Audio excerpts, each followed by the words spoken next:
Next topic is revaluation account. Revaluation account क्या होता है?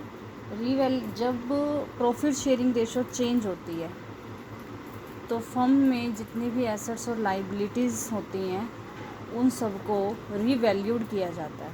मींस कि जिस समय प्रॉफिट शेयरिंग रेशो चेंज हो रही है उस टाइम एसेट्स और लाइबिलिटीज़ की वैल्यू क्या है वो दोबारा से कैलकुलेट किया जाता है कि जब फर्म को बनाया गया था तब उसकी वैल्यू क्या थी वो हमारी बैलेंस शीट में मेंशन होती है। लेकिन आज जब प्रॉफिट शेयरिंग रेशो चेंज हो रही है तो एसेट्स और लाइबिलिटीज़ की वैल्यू क्या है उसका पता लगाना, यानी कि एसेट्स और लाइबिलिटीज़ की वैल्यू को रीवैल्यूड करना।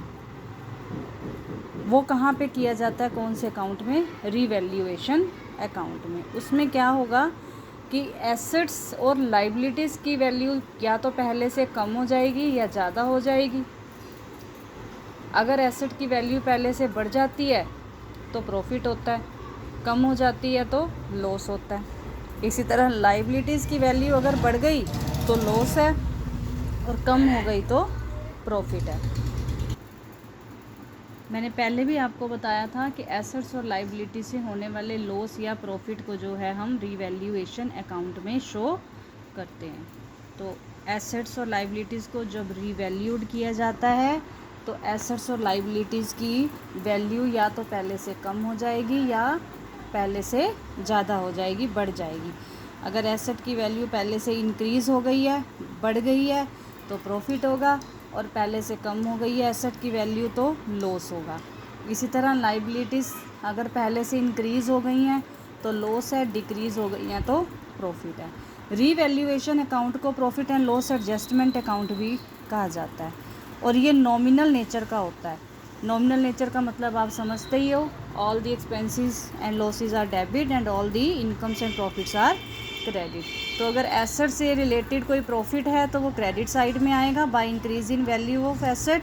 लॉस है तो डेबिट साइड में to decrease in value of assets. इसी तरह लाइबिलिटीज़ आपकी इंक्रीज़ हो गई हैं तो लॉस है, डेबिट साइड में आएगा। लाइबिलिटीज़ पहले से डिक्रीज़ हो गई हैं, प्रॉफिट है, लाइबिलिटी साइड आएगा। उसके अलावा आता है अनरिकॉर्डेड लाइबिलिटीज़ और अनरिकॉर्डेड एसेट।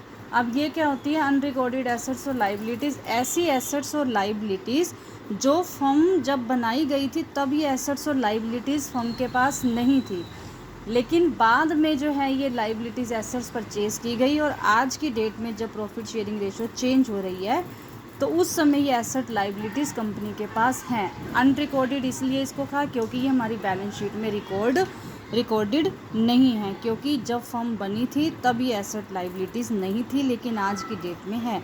अनरिकॉर्डेड लाइबिलिटीज़ का मतलब कि हमारी लाइबिलिटीज़ जो हैं वो इंक्रीज़ हो गई हैं तो लॉस है वो डेबिट हो जाएगा। अनरिकॉर्डेड एसेट का मतलब हमारी एसेट बढ़ गई हैं, प्रॉफिट है तो इसलिए क्रेडिट साइड आएगा।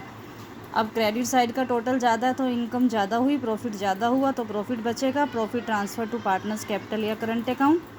डेबिट साइड का टोटल ज़्यादा है तो लॉस होगा, by loss transfer to partners capital और करंट अकाउंट। इसी की ही जर्नल एंट्रीज हैं आगे। Decrease in the value of asset, उसको हमने कहाँ पे लिखा? डेबिट साइड में लिखा, और एंट्री में क्या हो जाएगा उसका opposite, revaluation account debit to asset account. इसी तरह वैल्यू की एसेट की वैल्यू इंक्रीज़ हो गई है तो प्रॉफिट है, asset account debit to revaluation account, क्योंकि हमने इसको अकाउंट में क्रेडिट साइड में लिखा।